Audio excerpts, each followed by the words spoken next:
Rick, we talked about defense before the game. 19 allowed in the first quarter for you guys, but then 67 in the second half. What kind of shifted on that end that helped OKC get going?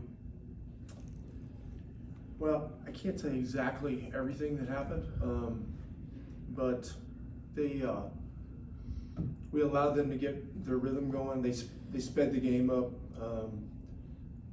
Gilgeous-Alexander really got going toward the end of the half. We still had a lead at halftime.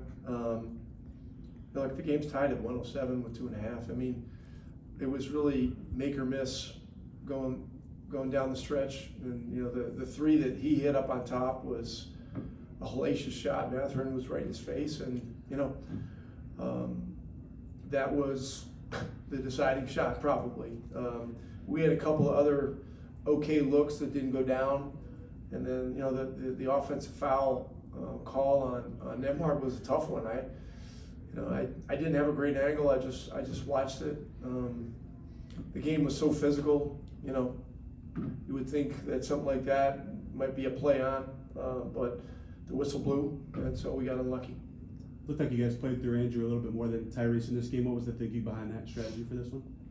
I'm sorry? I feel like you guys played through Andrew a little more as the ball handler setting up tonight than Tyrese. What was the thinking behind that?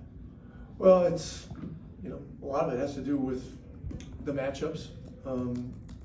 Coming into this game, it was the kind of game where we really knew that the best chance for us was to keep the game as random as possible, keep pace and movement in the game. And when you do that, it's hard to gauge exactly where the ball goes. And so, Tyler ended up with 4 points and 6 shots, but they committed Lou Dort to him. And Lou Dort's as good a defender as there is in the league right now. So, that had a lot to do with it as well. How's Obi Toppin's ankle coming off of this, and what did you think about just the minutes Jarris you got from Jarris, particularly down the stretch of the third? Yeah, Obi tried to go back out. It didn't seem like it was that bad initially, and then he felt it when he went back out. So, I certainly assume he'll miss tomorrow, and we'll see. He's been a guy that's bounced back quickly. Jarris did some good things. I love the aggression that he's showing right now. He's been rebounding the ball, and now is a great opportunity that's going to be presented to him with Obi probably missing some time. No, we've talked about him a couple times lately, but Miles Turner obviously wasn't shooting as well tonight, but 11 boards, I think 5 blocks. I mean, just what stands out about just what you're getting from him around the rim and on the glass? Yeah, I mean, this game, we won the boards and we had 11 turnovers. It was. I mean, those two numbers come into it. You would have said those are going to give you a real chance, and they did. But in the last 2.5 minutes, we got outscored. What was it?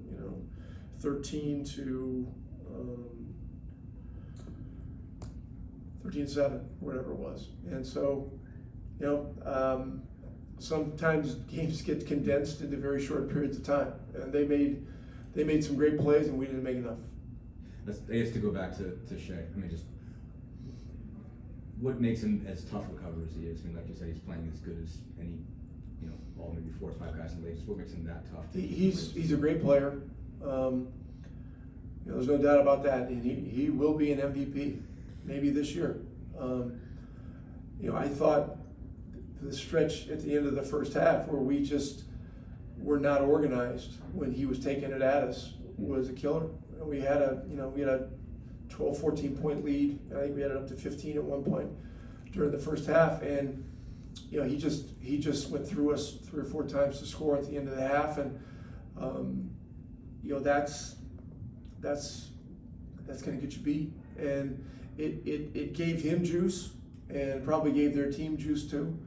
And then they had a very good third quarter, and then after their run, we did a couple really good things to get the lead back going into the fourth, and then it's a 12-minute game, and it turns out to be a 2.5-minute game. Thank you guys.